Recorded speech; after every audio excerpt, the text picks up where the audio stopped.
Charles Rogers finished his high school career as one of the most dominating athletes in Saginaw County history, starring in football, basketball, and track. He played basketball and then he played football, and he was great at all of them. He was an all-stater in all of them. You give him the ball, things happen.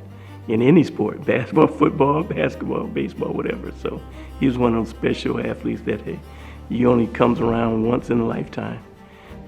The 2000 Saginaw High graduate starred on the basketball team, adding 4 state titles in track, claiming the 100-meter title, 400-meter title, and 2 200-meter championships.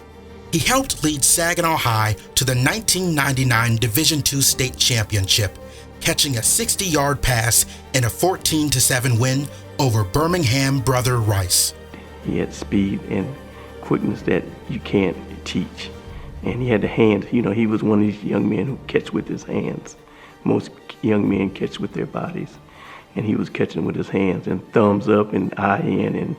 And after that, I mean, he had the speed and that jump in the height and the agility to do things that the normal people don't usually do.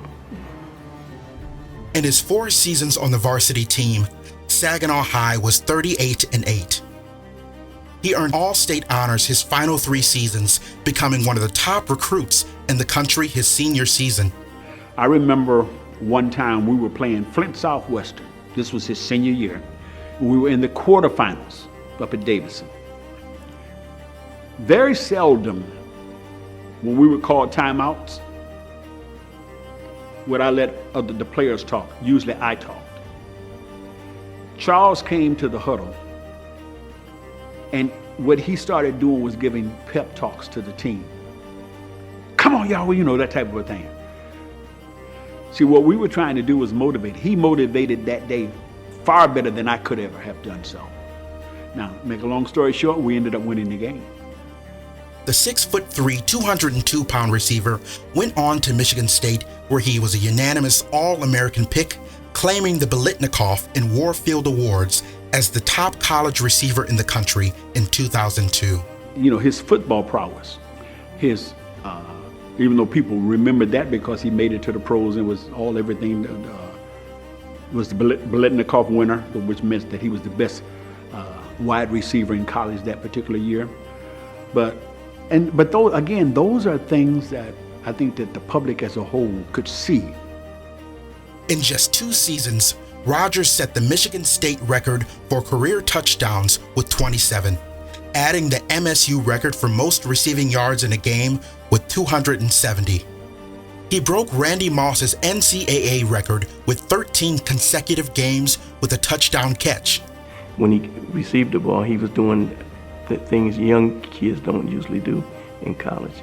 And being 6'2", 6'3", you know, and he was just a special, unique athlete. I've never coached a better or more complete competitor. If you needed something done, you could count on Charles to do it. His 2 seasons, 2001 and 2002, set MSU records as the top 2 in school history for yards and touchdowns. In 2001, he caught 14 TD passes and 1,470 yards. He followed with the 2002 season that featured 13 touchdown catches and 1,351 yards. The Detroit Lions took Rogers with the 2nd overall pick in the 2003 NFL Draft, and the pick paid immediate dividends. In his first 5 games, Rogers caught 22 passes for 243 yards and 2 touchdowns, recording at least 4 receptions in each of his first 5 games. I'll never forget the Green Bay game. He would call, "Coach, Green Bay Stadium must have really turned him on because he talked about that before the game."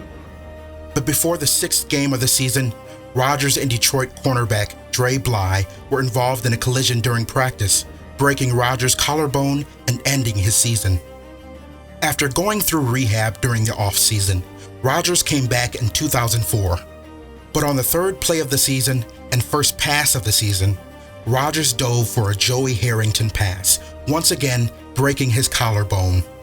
In 2006, Rogers came back and caught 14 passes for 197 yards and a touchdown. After the season, the Lions released Rodgers, whose 40-yard time dropped to 4.8 seconds from 4.4 seconds.